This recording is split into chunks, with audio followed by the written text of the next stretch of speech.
کچھ لوگوں کو باتیں کرنے کی بہت عادت ہوتی ہے۔ اسی عادت کی وجہ سے وہ اپنی تمام باتیں دوسروں کو بتانے لگ جاتے ہیں۔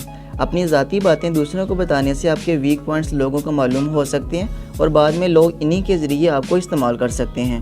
کوشش کریں کہ صرف ان لوگوں کو اپنی باتیں بتائیں جن پر آپ بھروسہ کرتے ہیں، اور بھروسہ ایسے لوگوں پر کریں جو آپ کی باتیں پرائیویسی میں رکھیں، نہ کہ ہر کسی کو بتاتے پھریں۔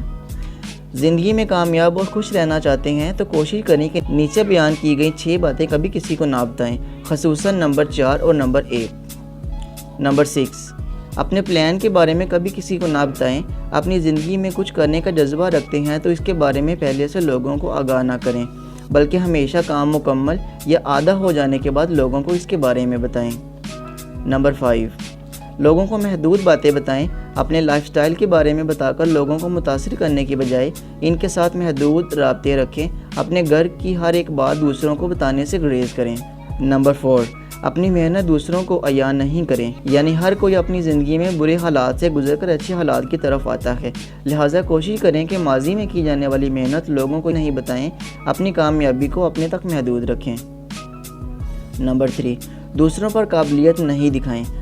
اگر آپ کے پاس معلومات کا ذخیرہ موجود ہے تو اس کا ہرگز یہ مطلب نہیں ہے کہ آپ بلا وجہ لوگوں پر اس کو دکھانا شروع کر دیں۔ اپنی قابلیت وہاں دکھائیں جہاں اس کی ضرورت ہو۔ نمبر 2، گھریلو جھگڑے نہیں بیان کریں، یعنی گھر میں ہونے والی پریشانیاں اور لڑائیاں دوسروں کو بتانے کی بجائے اپنے گھر والوں کے ساتھ مل کر ان کا حل کریں۔ نمبر 1، غیر ضروری باتیں مت پھیلائیں۔ اگر آپ نے کسی کے حوالے سے کوئی منفی بات سنی ہے تو اس بات کو اپنے تک محدود رکھیں۔ دوسروں کی منفی باتیں ہر کسی کو بتانا اچھی اور مہذب حرکت نہیں ہے۔